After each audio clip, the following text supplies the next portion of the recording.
Hello friends, आज आपल्याला बॅकनेकची सुंदर अशी एक डिझाईन बनवायची आहे। ब्लाउजच्या मागच्या भागासाठी अस्तर आणि ब्लाउज पीस इथे मी घेतलेला आहे।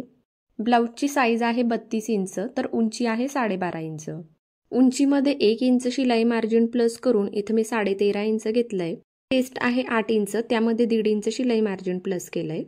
मागचा गळा बोटनेकचा घ्यायचा आहे म्हणून इथे शोल्डर मी घेते 7 इंच।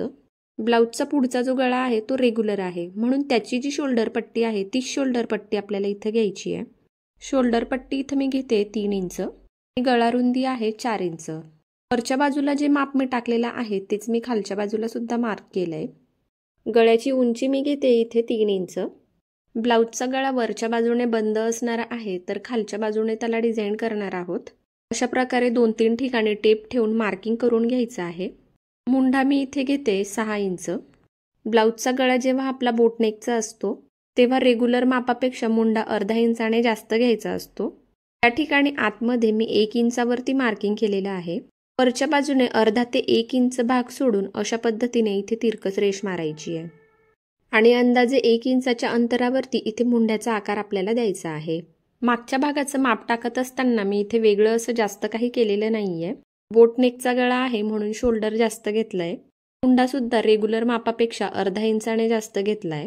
गळ्याचं जे मार्किंग आहे त्या ठिकाणी इथे मी कट मारून घेते। तसंच ब्लाउजचा जो सेंटर आहे त्या ठिकाणी सुद्धा मी मार्क करते। आता हे अस्तर आणि ब्लाउज पीस जे आहे ते आपल्याला सर्व बाजूंनी जोडून घ्यायचंय। जोडून झाल्यानंतर गळ्याचं जे मार्किंग होतं ते मी इथे पुन्हा करून घेते। तसंच त्याचा जो सेंटर आहे त्या ठिकाणी सुद्धा पुन्हा मार्क करून घेते। वरच्या बाजूला आपले जेही मार्क केलेलं होतं त्या ठिकाणी मी कट्स मारून घेतलेले आहेत। खालची कमरेकडची जी साईड आहे त्या ठिकाणी सुद्धा आपल्याला सेंटरवर मार्क करायचं आहे। मार्किंग करत असताना ब्लाउजचा जो सरळ भाग आहे त्या भागावरती मी मार्क करते। वर सुद्धा सेंटरवर आपण मार्क केलेलं आहे आणि खाली सुद्धा आता केलंय। हे दोन्ही पॉइंट आपल्याला जोडून घ्यायचे आहेत आणि सरळ रेष मारायची आहे। आता इथे मी कॅनव्हास पेपर घेतलेला आहे, त्याची डबल घडी केली आहे। आपली गळ्याची जी पूर्ण उंची आहे ती इथे मी टाकते। गळ्याची उंची आहे 10.5 इंच। खालच्या बाजूला मी 10.5 इंचावर मार्क केलं। गळ्याची रुंदी जी आहे ती आहे 4 इंच म्हणून मी इथे कॅनव्हास पेपरवर 4 इंचावर मार्क करते। आपला वरचा जो गळा आहे तो आहे 3 इंचाचा म्हणून फक्त 3 इंचापर्यंतच मी ही गळा रुंदी 4 इंच घेतली आहे। हे माप मी पहिले टाकून घेते आणि सर्व ठिकाणी मार्क सुद्धा करून घेते। आता गळ्याचा खालचा जो भाग आहे त्या ठिकाणी आपल्याला गळा रुंदी ही थोडीशी कमी घ्यायची आहे। गळा थोडासा पसरट करायचा आहे म्हणून मी इथे 3 इंच घेतलंय। तुम्हाला जर गळा पसरट करायचा नसेल तर या ठिकाणी तुम्ही गळा रुंदी 2.5 इंच घ्या। मार्किंग करून झाल्यानंतर मी सरळ रेष मारून घेते। वरच्या बाजूने गळ्याला आपल्याला गोलाकार द्यायचा आहे। आकार देत असताना वरच्या बाजूने अर्धा ते 1 इंच अंतर सोडून मी नंतर आकार दिलाय। आता खालचा जो भाग आहे त्या ठिकाणी सुद्धा आपल्याला अशा पद्धतीने आकार द्यायचा आहे। हा जो आकार आहे हा आकार सुद्धा तुम्ही करू शकता किंवा गोलाकार सुद्धा करू शकता। गोलाकार गळ्याला सुद्धा आपण ही डिझाईन करू शकतो। गळ्याला इथे मी आकार देते तोपर्यंत तुम्ही जर व्हिडिओला अजून लाईक केलेलं नसेल तर व्हिडिओला लाईक करा, कारण तुमचं जे 1 लाईक आहे ते माझ्यासाठी खूप मोठं इन्स्पिरेशन असतं आणि कमेंट म्हणजे 10 पटीने इन्स्पिरेशन असतं। म्हणून माझं जर काम तुम्हाला आवडत असेल, खरंच माझ्याकडून जर तुम्हाला काहीतरी शिकायला मिळत असेल तर व्हिडिओला लाईक करायला अजिबात विसरू नका। कॅनव्हास पेपरवर आपण जो आकार काढलेला होता त्यापासून 1.5 ते 2 इंच अंतर सोडून पहिले मी कट करून घेतलं। त्यानंतर आपण जो आकार काढून घेतला होता तो इथं मी कट करते। आता हा गळ्याचा जो आकार आहे तो आपल्याला ओपन करून घ्यायचा आहे आणि अस्तरचं कापड मी घेतलेलं आहे त्यावर अशा पद्धतीने तो व्यवस्थित ठेवलाय।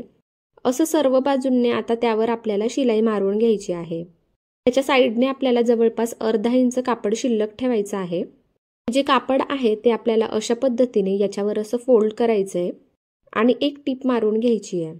त्या ठिकाणी गळा असा आतमध्ये जातोय त्या ठिकाणी कात्रीने थोडासा मी कट मारलाय आणि त्यानंतर तिथलं कापड फोल्ड करते। मला जर ही पट्टी फोल्ड करत असताना मध्ये काही प्रॉब्लेम येत असेल तर त्या ठिकाणी असे छोटे कट्स जरी मारून घेतले तरी सुद्धा चालतील, म्हणजे हे कापड फोल्ड करत असताना कोणतीच अडचण येत नाही।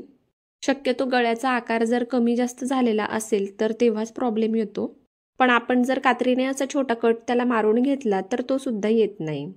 सर्व बाजूंनी आपल्याला हे कापड असं फोल्ड करून घ्यायचंय।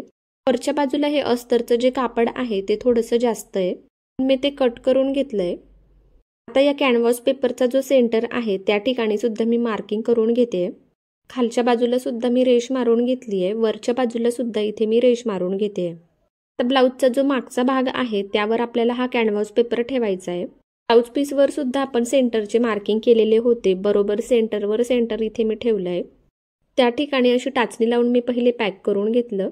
त्यानंतर आपली जी शोल्डर पट्टी आहे त्या ठिकाणी सुद्धा जो सेंटर आहे तो एकमेकांवर व्यवस्थित ठेवून टाचणी लावून घेतली। टाचणी लावत असताना मी पहिले सेंटरवर लावली, त्यानंतर शोल्डर पट्टीजवळ लावलेली आहे।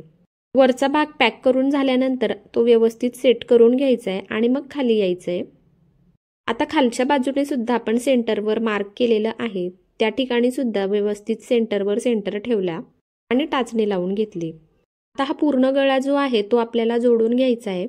मी याला फक्त वरच्या आणि खालच्या बाजूलाच टाचणी लावलेली आहे। तुम्हाला जर वाटत असेल तर मध्ये सुद्धा 1-2 ठिकाणी तुम्ही टाचणी लावून घ्या आणि नंतर त्यावर शिलाई मारा। इथे सेंटरवर आल्यानंतर मशीनचं फूट मी उचलून घेते आणि कापड फिरवलंय आणि मग त्या पुढची शिलाई मारते। पूर्ण गळ्याला आपल्याला सारख्याच अंतरावर शिलाई इथे मारायची आहे। कुठे जर कमी जास्त झालेला आहे असं जर तुम्हाला वाटत असेल म्हणून एक शिलाई तुम्ही पुन्हा मारून घ्या आणि सर्व ठिकाणी अंतर हे सारखं करा। आता गळ्याचा आतला हा जो भाग आहे तो आपल्याला इथे कट करून घ्यायचा आहे। कॅनव्हास पेपरचा आपला जो आकार आहे त्याच्या तंतोतंतच मी इथे कट करते। गळ्याचा या ठिकाणी जो जॉईंट आहे त्या ठिकाणी सुद्धा मी कट करून घेतलाय। कट करून झाल्यानंतर हा जो गळा आहे या ठिकाणी आपल्याला कात्रीने असे छोटे छोटे कट्स मारून घ्यायचे आहेत। पूर्ण गळ्याला आपल्याला हे कट्स मारायचे आहेत। आपण गळा जेव्हा उलट करू त्यावेळेला हे कट मारल्यामुळे तो एकदम फिनिशिंगमध्ये उलट केला जाईल। तुम्ही जर इथे 2 शिलाया मारल्या असतील तर पहिली जी शिलाई येते त्या ठिकाणी ही कट करायची आहे, म्हणजे गळा उलट केल्यानंतर तो ओढल्यासारखा होणार नाही। गळ्याची जी कॉर्नर आहे त्या ठिकाणी जास्त शिल्लक कापड ठेवायचं नाहीये। गळा उलट करत असताना पहिले हे जे दोन्ही कॉर्नर आहे ते मी असे उलट करून घेतले आणि त्यानंतर बाकीचा जो गळा आहे तो उलट केलाय। पूर्ण गळा व्यवस्थित उलट करून घेतल्यानंतर यावर आपल्याला सर्व बाजूंनी एक टीप मारून घ्यायची आहे।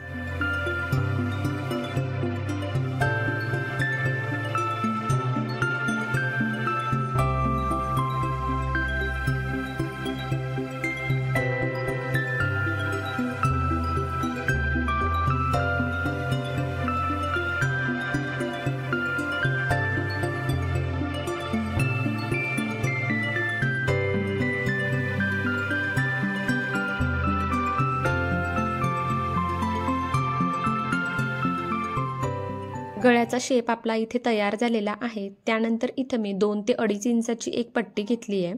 या पट्टीचे दोन्ही कॉर्नर जे आहेत ते आतमध्ये जातील अशा पद्धतीने ती मी अशी फोल्ड करून घेतली आहे आणि यावर आपल्याला आता सरळ शिलाई मारायची आहे। सुरुवातीचा भाग मी पहिले मशीनवर पॅक करून घेतला, त्यानंतर ही पट्टी व्यवस्थित फोल्ड करून घेते आणि मग पूर्ण पट्टीवर व्यवस्थित शिलाई मारून घेणार आहे।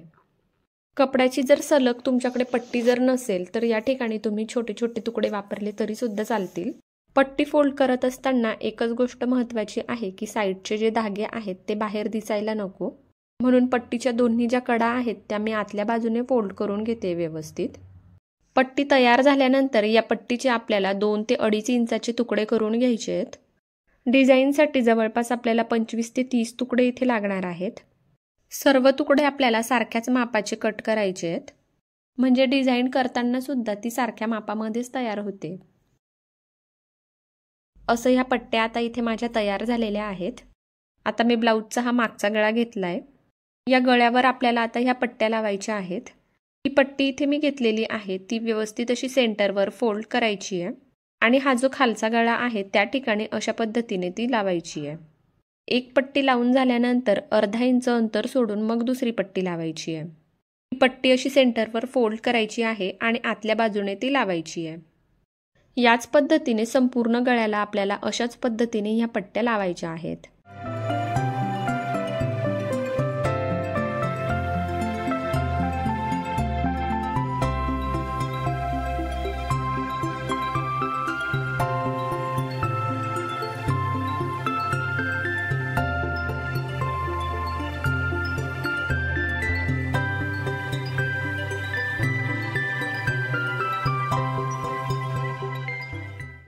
पूर्ण गळ्याला ह्या पट्ट्या माझ्या लावून झालेल्या आहेत आणि आता इथे मी घेतलेली आहे साडीची खालची छोटीशी बॉर्डर।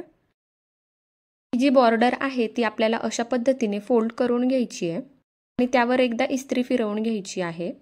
साडीची बॉर्डर जर तुमच्याकडे शिल्लक नसेल तर या ठिकाणी तुम्ही प्लेन कापड जरी घेतलं तरी सुद्धा चालेल, ते सुद्धा छान दिसतं, किंवा साडीमधलं कॉन्ट्रास्ट कलरचं जरी कापड तुम्ही इथे वापरलं तरी सुद्धा ते छान दिसेल। माझ्याकडे साडीमधली ही जी बॉर्डर आहे ती होती म्हणून मी इथे ही वापरते। कोणतीही डिझाईन बनवत असताना आपल्याकडे ज्या अवेलेबल वस्तू आहेत त्याप्रमाणे आपल्याला त्या वापरायच्या आहेत। आता ही पट्टी माझी तयार झालेली आहे। इस्त्री केल्यामुळे ती एकदम प्लेन बसलेली आहे आणि फुगतही नाही आहे। आता या पट्टीला आपल्याला अशा छोट्या छोट्या प्लेट्स मारून घ्यायच्या आहेत। पट्टीची जी ओपन बाजू आहे त्या बाजूने मी शिलाई मारते। जवळपास अर्धा इंचाची ही प्लेट आहे। सर्व प्लेट्स आपल्याला इथे सारख्याच मारायच्या आहेत आणि सारख्याच अंतरावर सुद्धा मारायच्या आहे, म्हणजे ते तयार झाल्यानंतर सुद्धा त्याचा लुक जो आहे तो छान तयार होतो।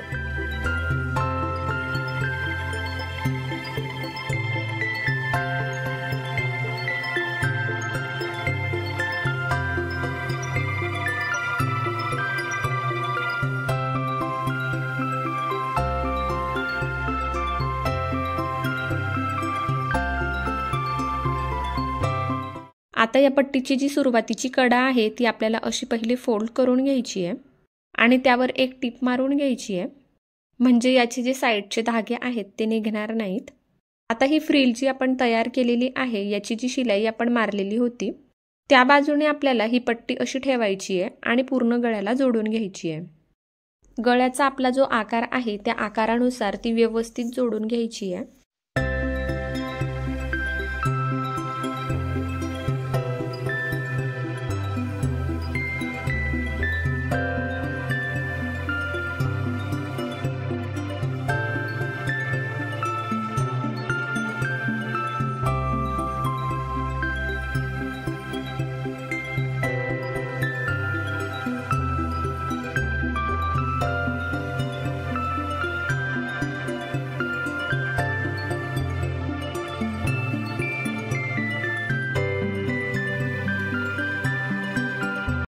पूर्ण पट्टीवर शिलाई मारून झाल्यानंतर या ठिकाणी आपल्याला आता अशी लेस लावायची आहे। लेस लावण्याच्या पूर्वी जर आपल्याला या ठिकाणी धागे वगैरे निघालेले दिसत असतील तर ते पहिले व्यवस्थित कट करून घ्यायचे आहेत आणि त्यानंतरच ही लेस लावायची आहे।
पूर्ण गळ्याला लेस लावून झाल्यानंतर या ठिकाणी मी हे मोती घेतले, थोड्या मोठ्या साईजचेच ते घेतले। या पट्ट्यांमधला हा जो गॅप आहे त्या ठिकाणी आता हे मोती मला लावायचे आहेत। पट्टीची जी कडा आहे त्या ठिकाणी पहिले मी दोरा पॅक करून घेतला, त्यानंतर त्यात मोती ओवला आणि दुसऱ्या पट्टीची जी कडा आहे त्या ठिकाणी एक टाका मारून इथे तो दोरा पॅक करून घ्यायचा आहे। असं या पट्ट्यांमधला प्रत्येक गॅप जो आहे त्या ठिकाणी आपल्याला मोती लावायचा आहे। प्रत्येक ठिकाणी हा मोती पॅक करून घ्यायचा आहे, म्हणजे तो सैल पडणार नाही। एक मोती लावून झाल्यानंतर दुसरा मोती लावण्यासाठी मी पहिले या पट्टीमधून अशी सुई काढून घेते। नंतर पट्टीच्या कॉर्नरवरती आपल्याला एक टाका मारून ते पॅक करून घ्यायचा आहे आणि त्यानंतरच दुसरा मोती लावायचा आहे।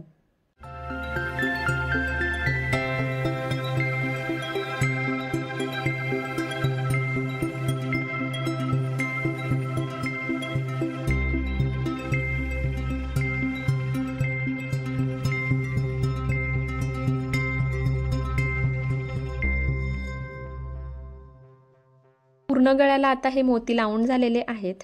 अतिशय सुंदर असा गळा आता दिसतोय। आता आपण ही जी साईडला फ्रिल लावलेली आहे या ठिकाणी सुद्धा आपल्याला मोती लावायचा आहे। आपण पट्ट्यांजवळ जे मोती लावलेले आहेत त्यापेक्षा थोड्या छोट्या साईजचे मोती इथे मी घेतलेत। फ्रिलची ही जी प्लेट आहे ती पहिले व्यवस्थित सेट करून घ्यायची आहे आणि त्याच्या सेंटरवर आपल्याला आता मोती लावायचा आहे। प्रत्येक मोती लावत असताना तो जागेवरच पॅक करून घ्यायचा आहे, म्हणजे मोती सैल पडणार नाही। एक मोती लावून झाल्यानंतर तसाच धागा पुढे घ्यायचा आहे आणि दुसरा मोती लावायचा आहे। अर्ध्या गळ्यापर्यंत मोती लावून झालेले आहेत। गळ्याच्या सेंटरपर्यंत मोती लावून झाल्यानंतर आता जे पुढचे जे मोती आपल्याला लावायचे आहेत ते आपल्याला आता या बाजूने लावायचे आहेत। आपण या साईडचे कसे मोती लावलेले आहेत त्याच पद्धतीने आपल्याला ही प्लेट व्यवस्थित सेट करायची आहे आणि प्रत्येक मोती लावायचा आहे। गळ्याला नॉड लावल्यानंतर गळ्याचा तुम्ही फायनल लुक पाहू शकता। सुंदर अशी बॅकनेक डिझाईन आपली तयार झालेली आहे।